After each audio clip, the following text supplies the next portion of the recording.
Malam itu lampu kristal di ruang utama rumah megah keluarga Wijaya di kawasan Menteng, Jakarta menyinari wajah-wajah kaku para kerabat yang berkumpul.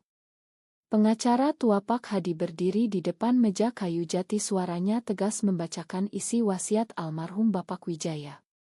Saya Bapak Wijaya mewariskan seluruh saham mayoritas Wijaya Group kepada Sinta Wijaya dan Rina Sari sebagai pasangan sah mereka. Kata-kata itu menggema dan seluruh ruangan langsung hening. Saya Sinta merasakan jantung saya berdegup kencang, tangan Rina di samping saya mengepal erat. Kami telah menikah secara rahasia di Belanda 2 tahun lalu, tapi malam ini semuanya terbuka. Keluarga melihat kami dengan pandangan jijik karena di Indonesia pernikahan sesama jenis seperti kami dianggap noda besar bagi nama baik keluarga. Ini tidak mungkin, teriak paman saya Bapak Andi berdiri dengan wajah merah. Sinta, kamu mempermalukan kami semua dengan menikahi wanita itu. Ibu saya menutup mulutnya, tangannya gemetar. Sepupu-sepupu yang selama ini iri dengan posisi saya sebagai calon pewaris utama sekarang tersenyum sinis. Rina menatap saya, matanya penuh ketakutan tapi juga tekad yang sama seperti malam pertama kami bertemu 8 tahun lalu di seminar bisnis di Universitas Indonesia. Saat itu saya masih mahasiswa semester akhir jurusan manajemen dan dia baru lulus dengan beasiswa. Kami berbincang tentang masa depan industri kelapa sawit Wijaya Group yang sedang goyah karena isu lingkungan. Rina berbicara dengan logika tajam yang membuat saya terkesan. Malam itu kami bertukar nomor telepon dan sejak saat itu pertemuan rahasia kami dimulai.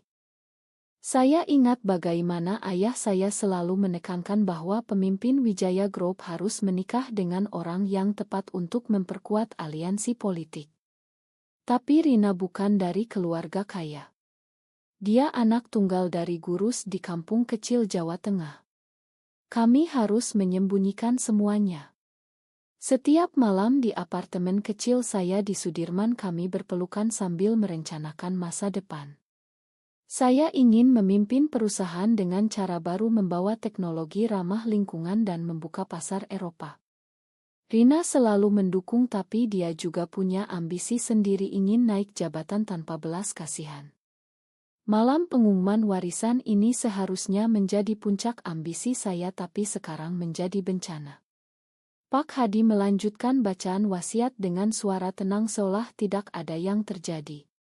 Sinta dan Rina harus memimpin bersama atau saham akan dibagi rata kepada sepupu Andi.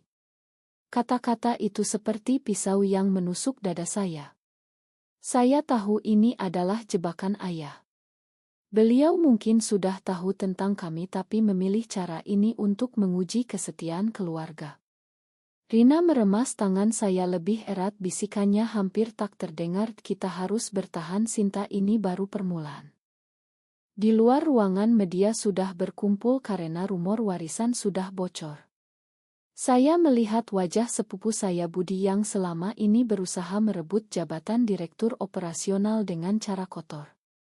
Dia pasti akan menggunakan momen ini untuk menghancurkan saya. Saya merasa dunia berputar. Cinta kami yang selama ini menjadi kekuatan sekarang menjadi senjata yang bisa membunuh segalanya. Tapi saya tidak boleh mundur. Wijaya Group adalah hidup saya. Rina adalah napas saya.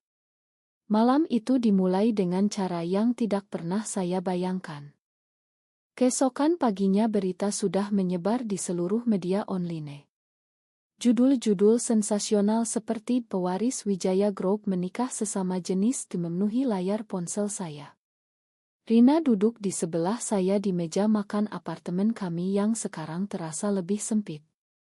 Kita harus bicara dengan dewan direksi hari ini, katanya dengan suara tenang, tapi saya tahu dia sedang menahan amarah. Saya mengangguk meski kepala saya pusing. 8 tahun lalu ketika kami pertama kali jatuh cinta semuanya terasa mudah. Rina bergabung sebagai asisten manajer di divisi pemasaran Wijaya Group atas rekomendasi saya. Kami bekerja siang malam menyusun strategi ekspansi ke pasar Singapura. Setiap keputusan bisnis kami ambil bersama tapi di depan orang lain kami hanya rekan kerja biasa. Suatu malam setelah rapat panjang di kantor pusat kami pulang bersama dengan mobil saya. Di lampu merah Rina memegang tangan saya dan berkata, "Aku tidak ingin sembunyi selamanya, Sinta." Saat itu saya hanya tertawa karena ambisi saya masih lebih besar dari ketakutan. Ayah saya baru saja mempromosikan saya menjadi wakil direktur dan saya tidak mau kehilangan itu. Kami mulai merencanakan pernikahan rahasia. Perjalanan ke Belanda 2 tahun lalu terasa seperti mimpi. Di bawah langit Amsterdam kami mengucapkan janji di hadapan 2 saksi lokal. Tidak ada pesta, tidak ada oto. Hanya kami berdua dan cincin sederhana yang kami sembunyikan di bawah baju. Kembali ke Jakarta kami terus bekerja. Saya memimpin proyek besar akuisisi lahan di Kalimantan. Rina mengurus kontrak dengan mitra asing. Tapi persaingan di dalam perusahaan semakin ketat. Sepupu Budi mulai menyebarkan rumor bahwa saya terlalu dekat dengan asisten perempuan saya. Ayah saya memanggil saya ke ruang kerjanya suatu sore. "Sinta, kamu harus menikah dengan anak pengusaha dari keluarga Hartono," katanya tegas. Saya menolak dengan alasan sibuk tapi hati saya hancur. Malam itu Rina menangis di pelukan saya. "Kalau kamu pilih warisan aku akan pergi," katanya. Saya memeluknya lebih erat dan berjanji bahwa kami akan bertahan. Sekarang setelah wasiat dibacakan semuanya berubah. Dewan direksi memanggil rapat darurat. Beberapa investor asing sudah mengancam akan menarik modal karena isu di Indonesia yang masih sensitif. Saya berdiri di depan mereka dengan kepala tegak. Wijaya Group akan terus maju dengan isi baru. Rina dan saya akan memimpin bersama. Suara saya mantap tapi di dalam dada saya ada badai. Rina duduk di sebelah saya, tangannya di bawah meja meremas lutut saya memberi kekuatan. Tapi saya tahu ini hanya awal dari perang yang lebih besar. Sepupu Budi tersenyum di ujung meja. Dia sudah siap menyerang. Minggu-minggu berikutnya terasa seperti neraka. Media terus mengikuti setiap gerak kami. Oto lama kami berdua di acara perusahaan diedit dan disebarkan di media sosial. Keluarga besar Wijaya mengadakan pertemuan darurat di rumah mewah di Bogor. Ibu saya menangis memohon saya untuk memperbaiki semuanya dengan menceraikan Rina secara diam-diam. "Kamu bisa tetap menikah di kertas tapi jangan lagi terang-terangan," katanya. Saya menolak. Ambisi saya bukan hanya untuk uang tapi untuk mengubah perusahaan menjadi lebih modern. Rina mendukung saya sepenuhnya meski dia tahu harga yang harus dibayar. Di kantor situasi semakin tegang. Beberapa karyawan senior yang loyal kepada ayah saya mulai mengundurkan diri. Kontrak dengan pemasok di Sumatera terancam batal karena pemiliknya konservatif. Saya dan Rina bekerja 20 jam sehari menyusun rencana pemulihan. Kami memutuskan untuk mengadakan konferensi pers bersama. Di panggung saya memegang tangan Rina di depan kamera. "Cinta kami adalah kekuatan bukan kelemahan," kata saya dengan suara tegas. Las kamera membutakan mata kami tapi saya merasa bangga. Rina tersenyum di samping saya meski saya tahu dia takut kehilangan segalanya. Tapi malam itu setelah konferensi sepupu Budi menelepon. "Kamu pikir ini selesai? Aku punya bukti bahwa Rina memanipulasi kontrak untuk keuntungan pribadi." Ancaman itu nyata. Saya tahu Budi sedang bermain kotor. Rina yang mendengar pembicaraan itu memucat. "Mungkin aku harus mundur sementara," katanya pelan. Saya memeluknya. "Tidak. Kita lawan bersama." Keputusan itu dingin tapi perlu. Saya memerintahkan tim hukum untuk menyelidiki Budi. Ternyata dia telah menggelapkan dana proyek kecil. Kami gunakan bukti itu untuk menekan dia. Tapi harga yang dibayar adalah kehilangan kepercayaan dari beberapa kerabat. Ibu saya berhenti bicara dengan saya. Di tengah semua kekacauan ini cinta kami semakin kuat. Malam-malam kami habiskan di apartemen membahas strategi sambil berpelukan. Rina berbisik, "Aku siap kehilangan segalanya asal bersama kamu." Tapi saya tahu ambisi saya tidak akan membiarkan itu terjadi. Saya ingin keduanya, perusahaan dan Rina. Logika sebab akibat jelas, setiap langkah maju membawa kerugian. Konferensi pers membuat saham naik sedikit tapi kehilangan mitra lama. Saya harus memilih siapa yang akan saya korbankan selanjutnya. 6 bulan berlalu dan situasi semakin buruk. Investor asing mundur satu persatu. Wijaya Group kehilangan 2 proyek besar di Kalimantan. Budi semakin agresi, dia mulai mendekati anggota dewan untuk meminta pemungutan suara tidak percaya terhadap saya. Rina dan saya tahu kami harus melakukan sesuatu yang drastis. Kami memutuskan untuk mengadakan pertemuan pribadi dengan ibu saya dan Paman Andi di rumah lama di Bandung. Kami tidak akan mundur, kata saya tegas. Ibu saya menatap Rina dengan mata sedih. Kamu sudah merusak putri saya. Rina tidak menjawab tapi tangannya gemetar.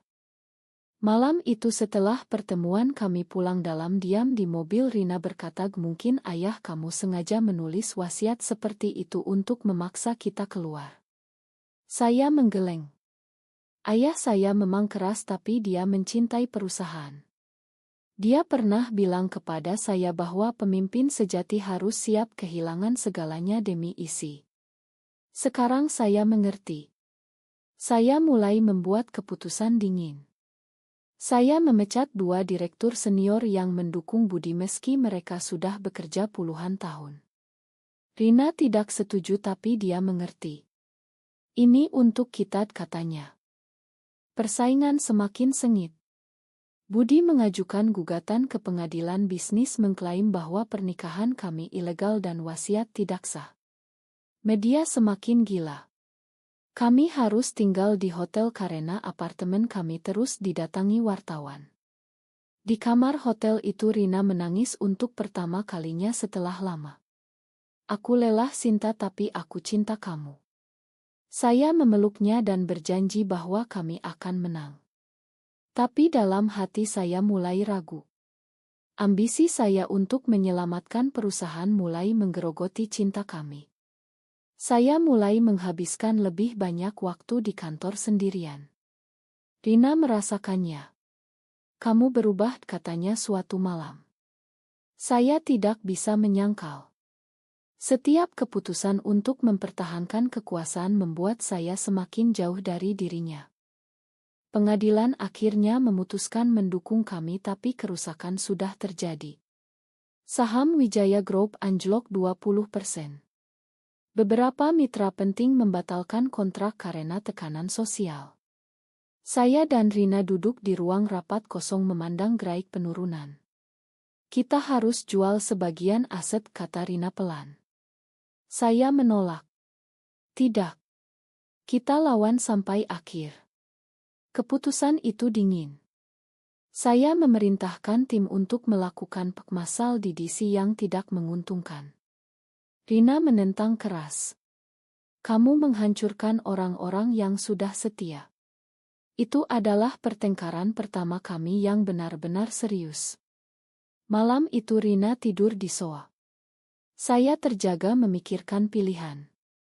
Pagi harinya Budi datang ke kantor dengan senyum menang. "Kamu sudah kehilangan segalanya Sinta. Serahkan saja pada saya." Saya menatapnya dingin. "Belum. Saya menggunakan koneksi politik lama ayah untuk menekan Budi. Ternyata dia punya masalah pajak besar. Dengan bukti itu saya memaksa dia mundur dari perusahaan. Tapi harga yang dibayar adalah kehilangan dukungan dari Paman Andi yang sekarang membenci saya sepenuhnya." Rina melihat semua itu dengan mata sedih. "Kamu menang tapi kita kalah," katanya. Saya tahu dia benar. Cinta kami mulai retak. Di tengah kekacauan ini ibu saya menelepon. Kembalilah ke rumah Sinta. Kami makan kalau kamu pisah dengan Rina. Saya menolak. Tapi malam itu ketika Rina tidur saya menangis sendirian. Ambisi telah mengubah saya menjadi orang yang sama seperti ayah saya yang dingin dan kejam. Setahun kemudian Wijaya Group selamat tapi hampir tak dikenali lagi. Kami jual 2 pabrik besar untuk menutup utang. Saya masih memimpin tapi tanpa semangat dulu. Rina memutuskan untuk keluar dari perusahaan. Aku tidak bisa lagi melihat kamu seperti ini, katanya di bandara saat dia akan terbang ke Singapura untuk pekerjaan baru. Saya memeluknya untuk terakhir kali. Maafkan aku. Dia tersenyum sedih dan pergi. Sekarang saya berdiri sendirian di balkon apartemen baru yang sepi. Perusahaan selamat tapi saya kehilangan segalanya yang berarti. Keluarga besar tidak lagi mengakui saya. Media sudah bosan tapi bekas luka tetap ada. Saya sering memandang cincin pernikahan yang masih saya pakai dan bertanya-tanya apakah semua pengorbanan ini sepadan. Cinta kami telah menjadi korban ambisi dan kekuasaan. Apakah benar cinta harus dikorbankan demi warisan dan kekuasaan keluarga atau justru sebaliknya? Benar atau salah menurut Anda?